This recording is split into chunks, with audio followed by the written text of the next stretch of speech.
Assalamu alaikum warahmatullah. It's your brother Farhan again. Just a couple nights left. I know it's getting a little anxious, but I wanted to remind us of something that I hope we don't lose, which is community. A lot of times during the month of Ramadan, especially when the month is winding down, there are so many activities that we've involved ourselves in. Even here at Al-Hijrah, walillahi alhamd, you'll find from like 24 hours, there's just something going on here. People are involved in some way, shape, or form. You have people who are cleaning, people who are organizing, people who are cooking, people who are praying, people who are giving halaqas. And that environment is very attractive. And this is why you'll find so many people involved during that time.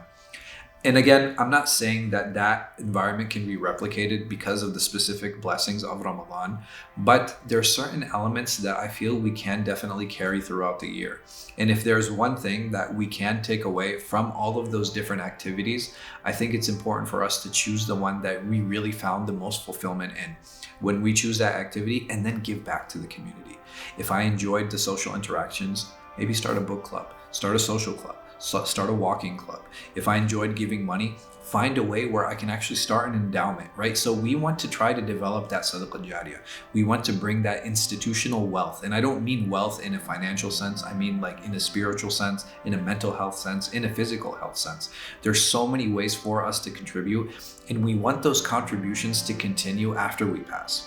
If we truly want to bring community together, if we truly want to build community, we need to do it in a way that's organized, in a way that's structural, so that we can allow that legacy to continue long after we pass. I don't want to just be the one who does that one-off class. I don't want to be the one that just gives that money one time. I want to be the one who actually put a system in place so that I keep getting rewarded. This is from the benefits of sadaqah jariyah. And this was something that will help build community.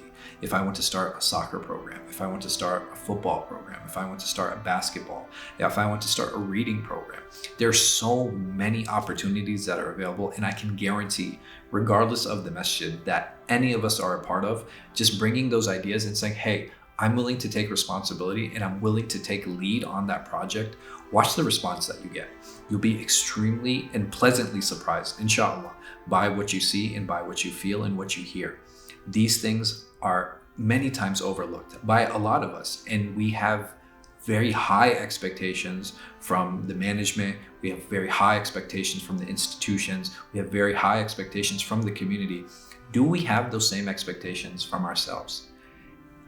Usually we don't.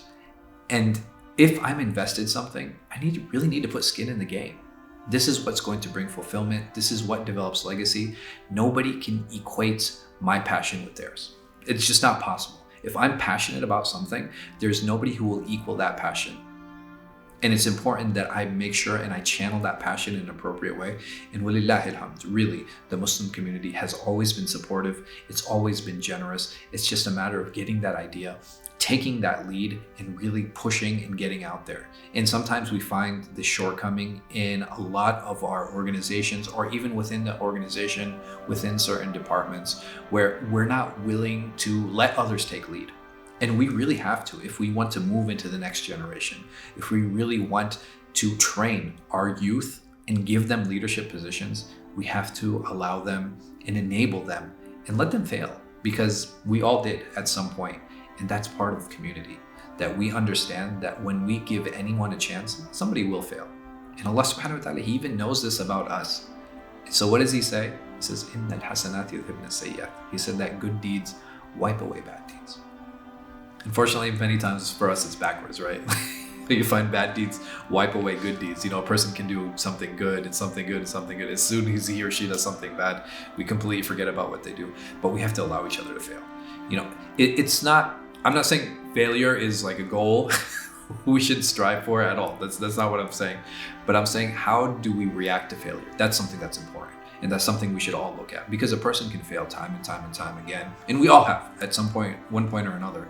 But how we reacted to that failure and what we did with that failure and how we changed our ideas and changed our approach, this is something that's really important. And this is something that will help make any community stronger. I ask Allah subhanahu wa ta'ala to truly make us brothers and sisters the way that He Azza wa Jal has portrayed for us in His blessed book, and to make us the examples for the coming generation and for our coming sons and daughters.